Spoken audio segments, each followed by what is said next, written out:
الحمد للہ الاحد الصمد الذی لم یلد ولم یولد ولم یکن له کفوا احد والصلاة والسلام علی رسولہ محمد وعلی آلہ وصحبہ اجمعین ومن تبعہم بإحسان الی یوم الدین وبعد۔ محترم بزرگوں اور دوستو، وقت ختم ہو چکا ہے، صرف آخری ایک بات کہہ کر کے میں اپنی بات ختم کرتا ہوں۔ جب ہم بازار جاتے ہیں اور کوئی بھی چیز خریدنا چاہتے ہیں تو ہم برانڈیڈ چیز تلاشتے ہیں کہ ہمیں فلاں چیز دو، فلاں برانڈ کی فلاں چیز دو، اصلی چیز دو، ڈپلیکیٹ نہ ہو۔ تو جب ہم دنیاوی معاملے میں اصلی چیز کی تلاشتے ہیں، اصلی چیز کو تلاش یعنی اس کی تحقیق کرتے ہیں، تفتیش کرتے ہیں کہ چیز اصلی ہو، کھوری اور کھوٹی نہ ہو، تو دین کا معاملہ بڑا عظیم ہے۔ ہم سب جانتے ہیں کہ دین سے دور کرنے کے لیے شیطان نے اور دشمنان اسلام نے طرح طرح کے ہتھ کنڈے اپنائے۔ کبھی موضوع روایتوں کا سہارا لیا، ضعیف روایتوں کا سہارا لیا، اور مختلف طریقے سے مسلمانوں کو دین سے ہٹانے کی سازش رچی۔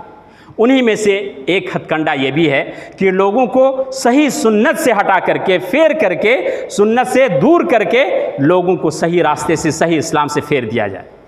یہ جو عید میلاد النبی کا طریقہ ہے، آپ ذرا غور کیجئے۔ پہلی بات تو یہ ہے کہ اس کا ثبوت کچھ نہیں ہے، نہ تو نبی سے، نہ صحابہ کرام سے، نہ تابعین سے، نہ تبع تابعین سے۔ دوسری بات یہ ہے کہ اس میں جتنی بھی طرح کے اعمال انجام دیے جاتے ہیں، جو اعمال کیے جاتے ہیں، راستے میں چندہ مانگا جاتا ہے نبی کے نام پر، اور طرح طرح کی محفلیں منعقد کی جاتی ہیں، قوالیاں گائی جاتی ہیں، رقص اور ناچ گانے ہوتے ہیں، اور طرفہ تماشا یہ بلکہ کفریہ اور شرکیہ اعمال بھی انجام دیے جاتے ہیں۔ اور یہ عقیدہ رکھا جاتا ہے کہ نبی اکرم صلی اللہ علیہ وسلم ان محفلوں میں حاضر ہوتے ہیں۔ نعوذ باللہ، اللہ کے نبی صلی اللہ علیہ وسلم زندہ ہو کر کے آ سکتے ہیں؟ یہ اللہ کا فیصلہ ہے کہ مرنے کے بعد دوبارہ کوئی زندہ نہیں ہوگا۔ یہ عقیدہ ہندوؤں کا عقیدہ ہے، تناسخ الارواح، کہ روحیں آتی ہیں جاتی ہیں۔ ہمارے اسلام میں مرنے کے بعد یہ عقیدہ ہے کوئی دوبارہ زندہ نہیں ہو سکتا، اللہ تعالیٰ قیامت ہی میں زندہ کرے گا۔ تو یہ عقیدہ بالکل کافرانہ اور مشرکانہ عقیدہ ہے کہ نبی اکرم صلی اللہ علیہ وسلم محفلوں میں تشریف لاتے ہیں۔ ان محفلوں میں جہاں قوالیاں گائی جاتی ہیں، جہاں ڈانس اور ناچ اور گانے ہوتے ہیں، نعوذ باللہ، کیا اسلام کا اس سے کوئی واسطہ ہے؟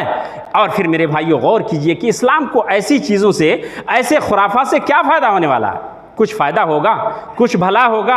اسلام اگر مان لیجئے یہ عید میلاد النبی منا دیں، بلکہ اور خراب بات اس سلسلے میں یہ ہے کہ آج ہمارے برادران وطن جو غیر مسلم ہیں، آج ہمارے ان خرافات کی وجہ سے آج وہ بھی جوش میں آ گئے، اور وہ بھی بازاروں میں اس طرح سے اپنا جشن مناتے ہیں کہ وہاں چلنا پھرنا مشکل ہو جاتا ہے۔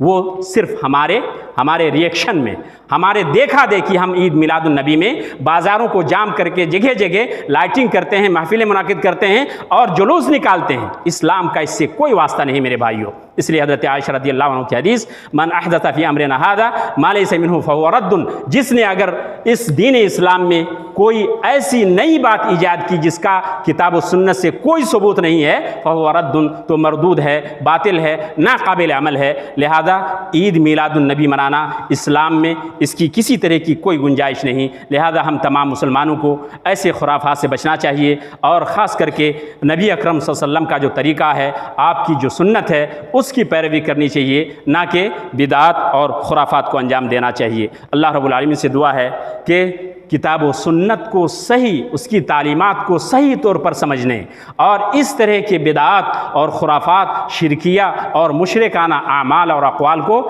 انجام دینے سے ہمیں بچنے کی توفیق عطا فرمائے۔